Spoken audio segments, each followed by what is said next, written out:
G'day ladies and gentlemen, in the latest instalment of I Cannot Believe What Manchester United Are Doing This Summer, we're here to talk about a massive move that we're making for Casemiro.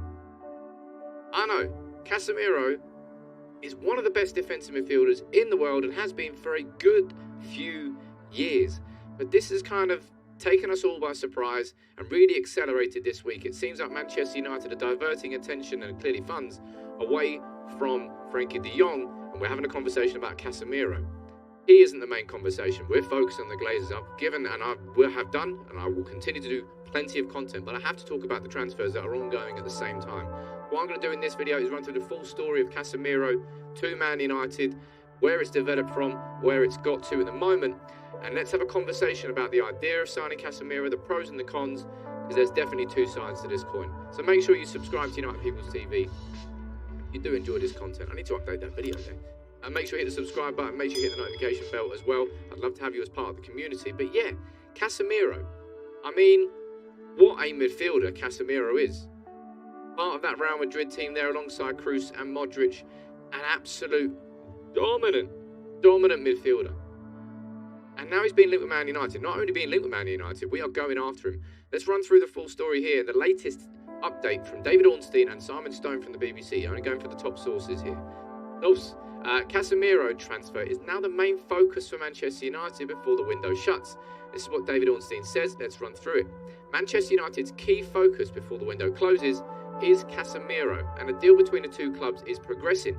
It is thought Casemiro has given positive indications of his desire to join United, who are willing to make him one of their top earners. A United delegation travelled to Madrid early this week for talks, and at present there's no agreement that has been reached with the player or Real Madrid, but talks are advancing, and United would be unlikely to be dedicating so much time to the move if they did not think it was achievable. Heard that before this summer. Casemiro is one of Real Madrid's best paid squad players, and United are believed to be making a competitive offer, including performance-related incentives that will make him one of the top earners. However, reports that he stands to double his salary are thought to be wide of the mark. A little bit more detail down here. United are known to be attracted to Casemiro's character and professionalism, as well as his elite pedigree as a defensive midfielder. Nobody would doubt that whatsoever. Casemiro, top draw. We're talking top 5 defensive midfielders in the world, and he's been there, and he's been at the top of that list a few times as well. He's been there for years. Let's run through what Simon Stone is saying on this at the BBC. Casemiro and Manchester United is making an approach for him. Let's find out the details. A little bit of details here on the price as well. Manchester United have made an approach to sign Casemiro in a deal that will be worth £60 million. Bearing in mind he's 30. The 30-year-old will become one of the club's top earners if he decided to join. After talks with Rabiot collapsed, United have turned their attention to Casemiro to address the weaknesses in midfield. Now, what's your reaction to this? Because I imagine it's sceptical. And you can't help but look at this and be sceptical for a few reasons. What I'm going to do as we run through this video, I'm going to take a look at Casemiro's stats, and I'm going to explain why, the good side of the coin, why it would be a good signing. Of course, it's Casemiro. But you can't help but stand here and think, this is United, panicking at the end of the window, going after a 30-year-old midfielder, clearly top 5 in the world, with no scouting departments required to understand that Casemiro is a top-level defensive midfielder, but we haven't really been going after defensive midfielders all summer. We've been going after like deep-lying, ball-playing progressive midfielders. That's been the focus for Ten Hag. So it's a little bit of a pivot and a little bit of a switch. But the fear for Manchester United fans will be because of this man, Raphael Varane. When we signed him, I was like, oh. We all thought that we got the Champions League Varane, and instead we've got a crock. At this moment in time, he's just on the injury table. I've said this before, and I will say it again because it's true 95% of the time. Real Madrid rarely let go of a player and go on to regret it. They let go of players when they want to let go of players. And the only reason they would let go of Casemiro now is because, of course, they've got Tchouaméni and they've got Camavinga coming through as a new breed of midfield. So that's a concern. It's a massive concern. And I'll tell you what's an even bigger concern is the fact that Casemiro's 30. If he comes in, he'll probably be on a 4 to 5 year contract, and that would be stupid for a 30-year-old, so it should be 3 years at the maximum. But he's going to be on huge wages, and if it doesn't work out, we're going to be stuck with a player on a massive contract with no resale value who can't leave and we can't sell. Red flags galore. on that one. But if I'm going and I'm taking that cap off and I'm putting a different cap on, no, I'm doing it, different caps, and I'm saying, look, Casemiro will be a good signing, then there is plenty of evidence for it. I'm not saying it will be a terrible signing, I'm just saying there are definitely red flags. But if you're looking for green flags, look at Casemiro's numbers, man. 5 Champions Leagues, 3 La Ligas, 3 Club World Cups. This guy is an absolute don of a defensive midfielder, and he is a defensive midfielder. Make no mistake about it. 371 appearances he made from defensive midfield, 5 as a centre-back, 4 as a central midfielder. Without question, without doubt, Casemiro is a pure, unadulterated, elite-level defensive midfielder. Far from the Frenkie de Jong type player. Frenkie de Jong is that deeper line, progressive playmaker, loves receiving the ball from his defence to carry it through the midfield towards the attack. That's de Jong. Casemiro, he's your bruiser. He's your enforcer. And I'll tell you what, we need enforcers. So from a character perspective, Casemiro, tick, tick, tick. Personality perspective, tick, tick, tick. So many players have come to the club and just been swallowed by the toxic environment of the club, and they've just cowered. Would he be different?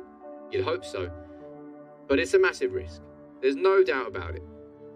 60, 70, 80 million on a 30-year-old Casemiro, if it works out, could be amazing as a I wouldn't say a stopgap signing, but a 2 to 3 year deal. And if that worked, it could be brilliant. And there's no doubt that when you take a look at his stats, you can see where he is that bruiser, he is that tackler, that interceptor, that enforcer, that midfield powerhouse that can come in and add a bit of steel into a team of flubber, if you want to call it that. We need some bite in that midfield. And I'll tell you what's very curious and very interesting as well as a conversation. I'm only taking Eriksen out of the team here just for display purposes only. And I'm going to put Casemiro there because you'll of course know that Casemiro and Fred work very well for Brazil in the international team. I believe when they've played together, they kept 9 clean sheets in 10 games. I think I might be making that one up. I saw that stat somewhere. But Fred and Casemiro, if it works for Brazil on the international stage, who said it wouldn't work for Manchester United on the domestic stage? And of course, you then got Eriksen, who could come in for Bruno. He could come in for Fred instead. You'd have more options there. There is absolutely no doubt, unequivocally, Manchester United's midfield options are dramatically improved if we sign Casemiro. It's just there are red flags.